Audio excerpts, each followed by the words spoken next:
Hello student, this is Mahesh Nagar and you're watching English from home. I hope you are learning from my side and I hope that you are satisfied with the information and knowledge I'm delivering you.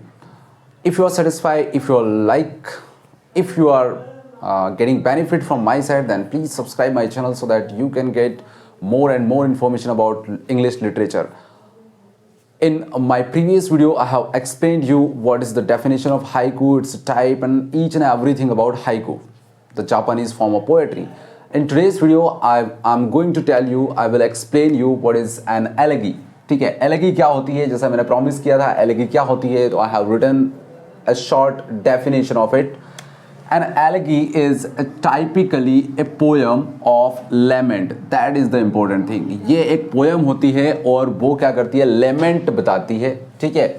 Which expresses gloomy thoughts, जो कि क्या व्यक्त करते हैं के लिए लिखी जाती है. Elegy जो है वो लिखी जाती है lament को express करने के लिए और इसमें gloomy thoughts होते हैं, यानी कि किसी तरह का शोक होता है और वो किसके लिए होता है? Of है. किसके थॉट होते हैं? Of a person, एक व्यक्ति के बारे में या फिर किसी थिंग के बारे में, who of which is no more. यानी कि कोई आदमी डेड हो गया है या कोई चीज़ आपकी लॉस हो गई है तो उसके लिए जो ग्लूमी थॉट्स आपको आते हैं, उन थॉट्स को एक्सप्रेस करने की जो वे है या एक्सप्रेस करने का जो फॉर्म है पोएटिक फॉर्म में, वो कहलाती है एलेगी. राइट नाउ एलेगी हम एक्चुअली बोलते हैं एलेगी, लेकिन इसका करेक्ट प्रोनाउंसिएशन है एलेजी. एलेजी बोलते हैं, एलेजी. अगर हम फोनेटिक ट्रांसक्रिप्शन पे जाएं तो इसको एलेजी बोलते हैं. एक ग्रीक वर्ड है. अब यहां पर हमने जितना भी देखा है पोएम्स के बारे में, वो मैक्सिमम टाइम ग्रीक वर्ड आता है. यहां पर देखें तो ये ग्रीक वर्ड से आया है जिसका नाम है एलेजिया. एलेजिया वर्ड है जिसका मतलब है टू लेमेंट और टू बी सॉरोफुल, दुखी होना. ठीक है, ये इसका मीनिंग होता है. सबसे पहले ग्रीक एंड रोमन में ये पोएम्स लिखी जाती थी एलेजिक मीटर में. एलेजिक मीटर क्या होते हैं ये बता देता हूं. ऐसे मीटर जो कि रेगुलर मीटर होते हैं लेकिन वो रेगुलर हेक्सामीटर या पेंटामीटर होते हैं, उनको एलेजिक मीटर कहते हैं. उन्हीं मीटर में ये पोएम्स लिखी जाती थी एंशिएंट ग्रीक यानी कि क्लासिकल ग्रीक लिटरेचर और रोमन लिटरेचर में. यहां पर 3 स्टेज होती हैं इस पोएम में. फर्स्ट स्टेज में ग्रीफ, अपना शोक व्यक्त किया जाता है. सेकंड स्टेज में प्रेज यानी कि जो व्यक्ति या जो चीज़ चली गई है उसकी क्वालिटी बताई जाती है, उसके कुछ हम बोल सकते हैं कि अगर कोई व्यक्ति है तो उसके कुछ अचीवमेंट्स है तो उनको डिस्क्राइब किया जाता है. जैसे हम बोलते हैं ना कि यार बड़ा दुख हुआ, वो व्यक्ति चला गया, वो ऐसा था, वो वैसा था, वो फलाना था, ढीमका था, इस तरह से हम उसके बारे में बताते हैं. एंड लास्ट में जो है वो क्या होता है? कंसोलेशन होता है. लेकिन जितना भी है, चलो ठीक है यार, जो भी हुआ हम बाद में ये बोल देते हैं कि यार चलो जो भी हुआ, किस्मत के आगे कौन मतलब आगे आ सकता है या किस्मत को कौन बदल सकता है, जिसका वक्त आ गया वो चला ही जाता है. इस तरह से हम अपने आप को कंसोल करते हैं, यानी कि हम अपने आप को शांत करते हैं या सामने वाले को शांत करने की कोशिश करते हैं. तो ये वही फॉर्म है कि सबसे पहले ग्रीफ, उसके बाद प्रेज करना उस व्यक्ति के बारे में और फिर कंसोलेशन करना. सबसे पहले एक और चीज बताता हूँ, एक है डिर्ग, DIRGE, ये डिर्ग, ये भी एक्चुअली में जो है ना वो एलेगी की ही तरह होता है. ठीक है, लेकिन there is a particular difference between elegy and dirge. Different क्या है?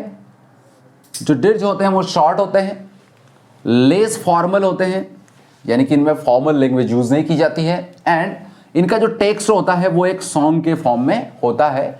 डिर्ग का मतलब ही होता है सैड सॉन्ग. ठीक है, सिंपल सी बात है. लेकिन एलेगी जो है वो थोड़ी डिफरेंट होती है, फॉर्मल लैंग्वेज में लिखी जाती है, क्लियर डिस्टिंक्ट लैंग्वेज में लिखी जाती है. अब इनके टाइप्स क्या क्या होते हैं? ठीक है, एलेजी के टाइप्स हैं. पर्सनल एलेजी हो सकती है, यानी कि मेरा खुद के लिए हो सकता है. इम्पर्सनल हो सकती है, यानी कि अव्यक्तिगत हो सकती है. और एक होती है पेस्टोरल. पेस्टोरल एलेजी जो होती है वो एक्चुअली रूरल हम बोल सकते हैं या फिर रूरल जो थीम है उसके ऊपर बेस्ड होती है. हिस्ट्री, एलेजी की हिस्ट्री सबसे ज़्यादा यानी कि प्रोमिनेंट फॉर्म जो है, प्रोमिनेंट फॉर्म वो आपको मिलेगा क्लासिकल ग्रीक लिटरेचर में, यानी कि ग्रीक से ही इसको का इनोवेशन माना जाता है. तो क्लासिकल ग्रीक लिटरेचर में ही आपको इसका प्रोमिनेंट फॉर्म मिलेगा. बट अनफॉर्चुनेटली जो क्लासिकल ग्रीक लिटरेचर में जो फॉर्मेट है वो बहुत सारे जो एलर्जी है वो सस्टेन नहीं करती आज की डेट में, यानी कि वो आपको नहीं मिलेगी, ठीक है। लेकिन कई सारे लेटिन राइटर्स हैं, ठीक है, जो लेटिन में लिखी गई एलर्जी है वो आपको मिल जाएगी। लेटिन में लिखने वाले लोग कौन है? टिबुलस एंड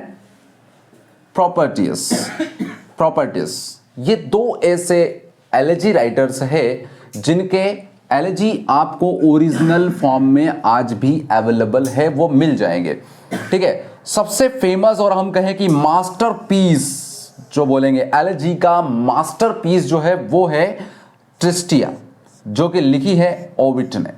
ये ट्रिस्टिया जो है एक मास्टरपीस है एलर्जी का, जो सरवाइव आज भी कर रहा है।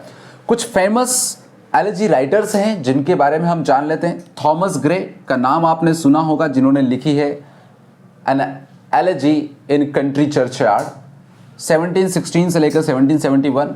दूसरा है रेनर मारिया।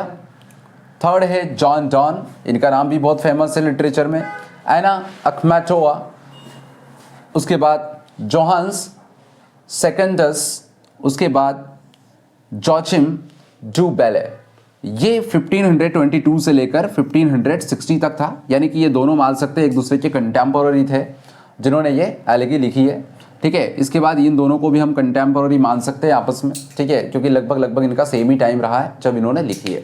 आई होप कि आपको इन्फॉर्मेशन अच्छी लगी होगी। आई होप कि आप सीख रहे होंगे एलर्जी के बारे में। नेक्स्ट वीडियो में हम अगले फॉर्मेट का अगले फॉर्म ऑफ पोएट्री का डिस्कस करेंगे, उसके बारे में सीखेंगे, उसका ओरिजिनेशन कहाँ से आया है, ठीक है। And most probably I will make a video on ode, ठीक है। ऑड क्या है, उसके टाइप्स क्या है, कहाँ से उसका ओरिजिनेशन है, किस तरह के मतलब ओड से राइटर कौन कौन है और क्या क्या उनके एग्जाम्पल्स है, वो भी मैं आपको दूंगा। So if you are learning from my side, if you are feeling that I am good at giving you information, I am good at my teaching style, so please subscribe my channel, so that definitely I will be benefited, and I'm trying to make you benefited. So wish you best of luck and thanks for watching this video.